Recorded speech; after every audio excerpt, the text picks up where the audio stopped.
Sous le château à Brest, deux salles immenses, d'anciennes geôles ayant détenu près d'1 millier de prisonniers britanniques de 1740 à 1748 lors de la guerre de 7 ans.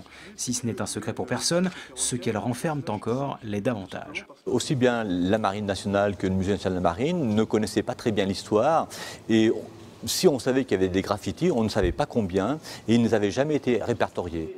Des graffitis donc, 78 au total, qu'un étudiant en archéologie moderne s'est efforcé de répertorier et d'analyser. Il en a d'ailleurs fait l'objet du mémoire de sa première année de master. Alors là, par exemple, on a une inscription qui est assez particulière. Donc c'est une des plus belles qui m'a été donnée de voir dans les souterrains. C'est l'inscription de Henry Harrison. Donc c'est le capitaine du Salisbury.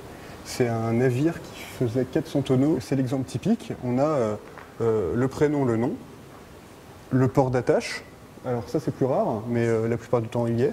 Ici ce qui est effacé, ce qu'on ne voit plus, c'est le participe passé de taken, qui indique la prise physique, l'emprisonnement, la date, et ensuite le nom du bateau.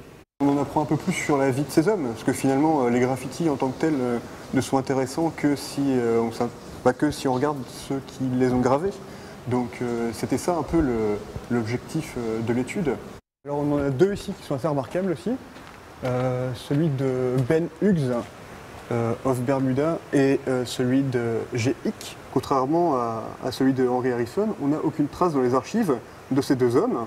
Et donc ça illustre assez bien toutes les difficultés de l'étude. C'est-à-dire que même si les inscriptions sont très lisibles, il n'est absolument pas entendu qu'on puisse retrouver la trace de ces hommes dans les archives.